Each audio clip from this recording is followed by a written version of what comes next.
សួស្តីអ្នកទាំងអស់គ្នាបាទស្វាគមន៍មកកាន់ Channel I Talk English ជាថ្មីបាទសង្ឃឹមថាអ្នកទាំងអស់គ្នាសុខសប្បាយ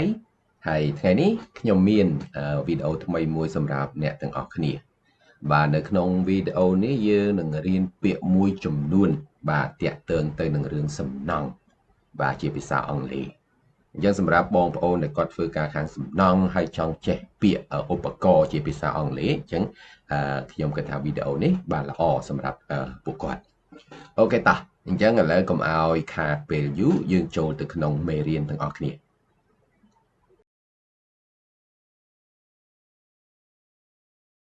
បាទពាក្យថាសំណង់បាទសំណង់ឬក៏ការសាងសង់ហ្នឹងក៏បានដែរអង់គ្លេសយើងហៅថា construction សំណង់ឬក៏ការសាងសង់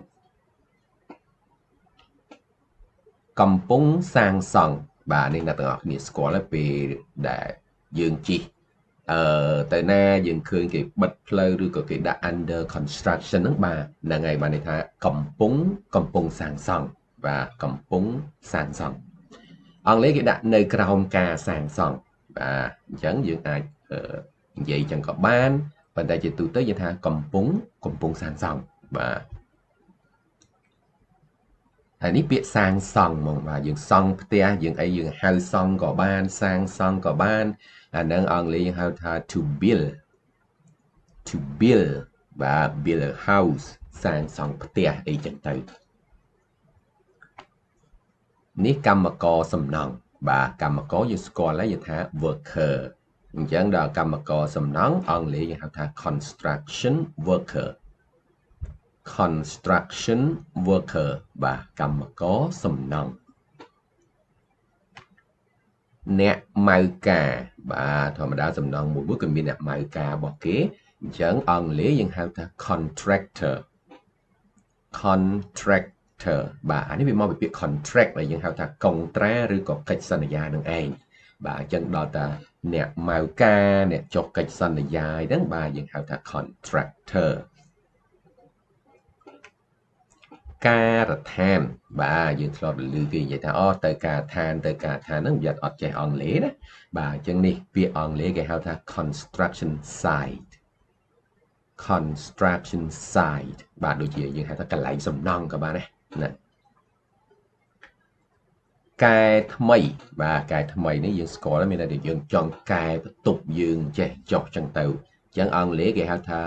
to renovate បាទកែថ្មីអានេះវាស្តៀងនឹង innovate ដែរបាទយើងប្រើកែលម្អអីដូចគ្នាដែរប៉ុន្តែគេមានពាក្យគេមួយទៀតគេហៅថា home improvement បាទយើងហៅថាការកែលម្អផ្ទះបាទនេះប្រហែលជាអ្នកទាំងអស់គ្នាស្គាល់ហើយពាក្យកែលម្អហ្នឹងវាមកពីពាក្យ improve បាទដែលយើងចូលចិត្តនិយាយថា improve your English ចឹងទៅបាទកែលម្អភាសាអង់គ្លេសរបស់អ្នកបាទអញ្ចឹងយើងកែលម្អផ្ទះយើងកែហ្នឹងយើងអាចប្រើបានបាទ home improvement ការកែលម្អផ្ទះបាទអានេះយើងវាយចោលបាទយើងវាយកំទេចចោលអញ្ចឹងអង់គ្លេសគេមានពាក្យថា to demolish វាយចោលហ្នឹងហើយប្លង់បាទទាំងអស់គ្នាធ្លាប់តែឃើញអ្នកសង់ផ្ទះគេមានប្លង់គេធំយ៉ាងអត់ចេះហៅជាភាសាអង់គ្លេសណាបាទអង់គ្លេសយើងហៅថា blueprint បាទនឹងប្លង់បាទនេះស្ថាបត្យករបាទអ្នកគូប្លង់អ្នកអីហ្នឹងយើងហៅស្ថាបត្យករអង់គ្លេសយើងហៅ architect ចឹងទៅបាទ architect ស្ថាបត្យករការជួសជុលផ្លូវបាទអានេះយើងឃើញច្រើនដែរទៅតាមផ្លូវគេធ្វើផ្លូវធ្វើអីហ្នឹងបាទហ្នឹងគេហៅ road work បាទ road work ជួសជុលនេះជួសជុលនោះនៅផ្លូវចឹងទៅតំបន់សាងសង់បាទទៅកន្លែងណាគេមានការដ្ឋានសាងសង់គេដាក់បារាសដាក់អីបិទផ្លូវបិទអីចឹងទៅបាទអាហ្នឹងគេហៅ construction zone បាទ zone ហ្នឹងស្គាល់ហើយបាទយើងហៅ zone នេះ zone នោះតំបន់នេះតំបន់នោះណាបាទអញ្ចឹងតំបន់សាងសង់ construction zone បាទមួកហ្នឹងយើងអាចប្រើមួកសុវត្ថិភាពបានដែរឬក៏មួកសំណង់ប៉ុន្តែអង់គ្លេសវាប្រើខុសពីពាក្យមួយទៀតមួកសុវត្ថិភាពយើងជិះម៉ូតូអីហ្នឹងបាទហ្នឹងគេហៅ helmet មួកសុវត្ថិភាពដែរប៉ុន្តែដល់មួកសំណង់នេះគេហៅ hard hat បាទ hard ហ្នឹងអ្នកទាំងអស់គ្នាដឹងហើយយើងអាចបកប្រែថាពិបាកក៏បានឬក៏មួយទៀតហៅរឹងបាទអញ្ចឹងនេះហៅមួករឹងហ្នឹងហើយមានបញ្ហាអីវាអត់ត្រូវក្បាលទេបាទ hard hat ស្បែកជើងកវែងបាទអាស្បែកជើងកវែងហ្នឹងដោយអាចចេះក៏ដោយអាស្បែកជើងគេពាក់នៅផ្សារអីវែងដល់ជង្គង់ហ្នឹងអាហ្នឹងក៏យើងហៅ boot ដែរណា boot បាទយើងហៅថាស្បែកជើងកវែងបាទពាក់អាហ្នឹងទៅសម្រាប់អ្នកធ្វើការនៅការដ្ឋានសំណង់គឺវាមានសុវត្ថិភាពអត់មុតនេះមុតនោះទេបាទចា៎នេះហៅ boot ណា boot អូខេអានេះហៅខ្សែក្រវ៉ាត់ឧបករណ៍បាទធ្លាប់ឃើញហើយអ្នកធ្វើការសំណង់គេមានអីសៀតនៅចង្កេះគេទៅកាប់ទល់វិសអីហ្នឹងបាទអញ្ចឹងអាហ្នឹងយើងហៅថា tool belt អា belt ទៅទេហ្នឹងអាហ្នឹងខ្សែក្រវ៉ាត់យើងធម្មតាបាទយើងអត់មានបំពាក់ឧបករណ៍អីទេប៉ុន្តែដល់តែយើងដាក់ឧបករណ៍បាទដាក់ tool មកបាទ tool ហ្នឹងយើងបកប្រែថាឧបករណ៍ហើយអញ្ចឹងដល់ tool belt ខ្សែក្រវ៉ាត់ឧបករណ៍ហ្នឹងហើយបាទនេះពាក្យឧបករណ៍ម៉ាឡេទូលវិសអញួរទៅកាប់អីហ្នឹងបាទអង់គ្លេសយើងហៅថា tool ឧបករណ៍បាទអានេះញញួរបាទញញួរយើងហៅ hammer ញញួរកែវស្ទង់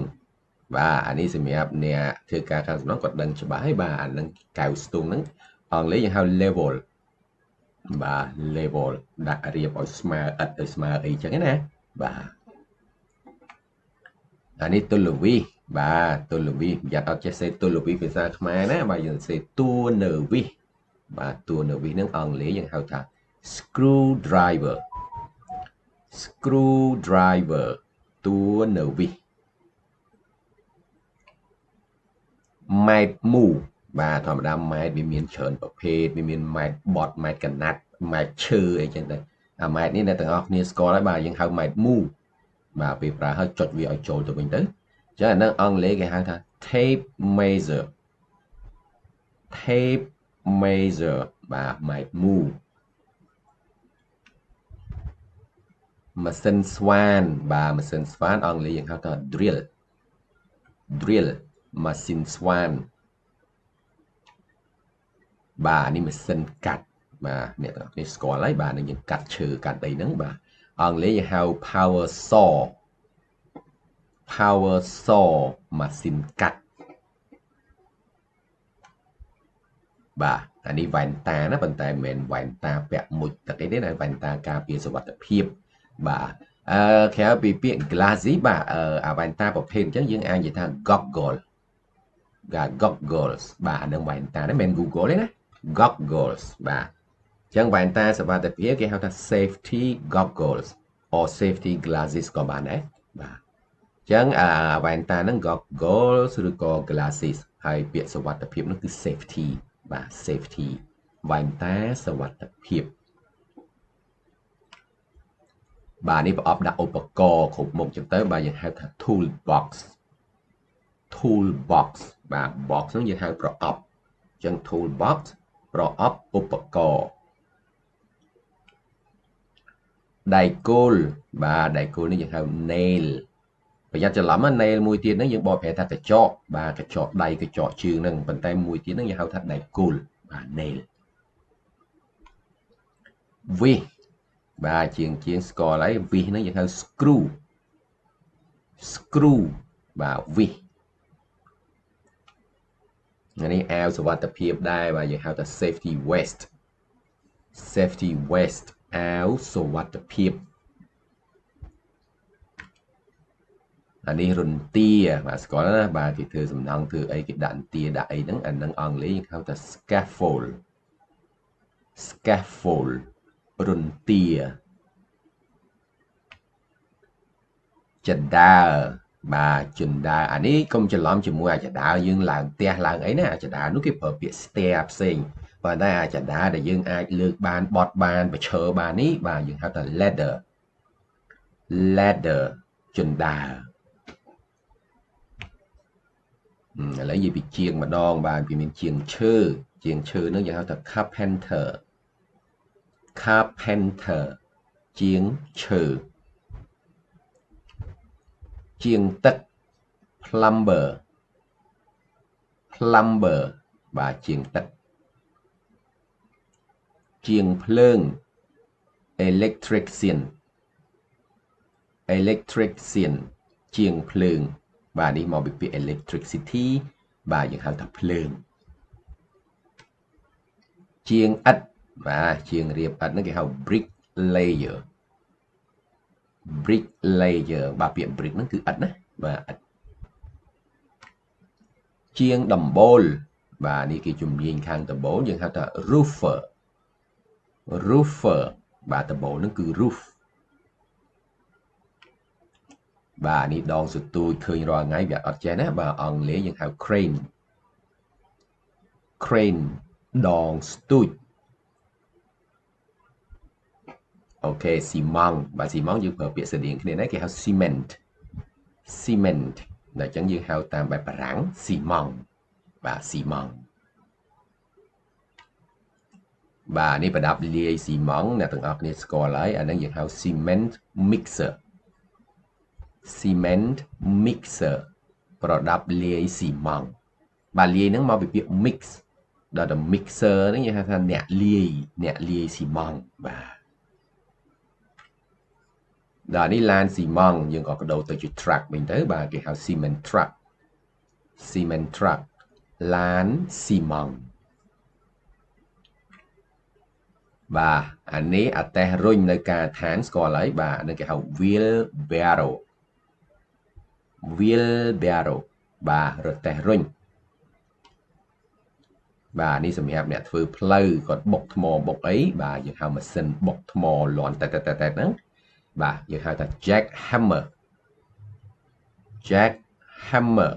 mà xin bọc mò bà chẳngខ្ញុំសូមបញ្ចប់វីដេអូត្រឹមប៉ុណ្ណេះបាទសង្ឃឹមថាអ្នកទាំងអស់គ្នាពេញចិត្តវីដេអូមួយនេះហើយបើមានសំណួរឬក៏មានចម្ងល់អីសូមឲ្យខ្ញុំដឹងនៅក្នុង comment ខ្ញុំនឹងព្យាយាមឆ្លើយសំណួរអ្នកទាំងអស់គ្នាបាទអញ្ចឹងថ្ងៃនេះយើងជួបគ្នាប៉ុណ្ណឹងចុះអរគុណច្រើនហើយខ្ញុំនឹងជួបអ្នកទាំងអស់គ្នានៅវីដេអូក្រោយទៀត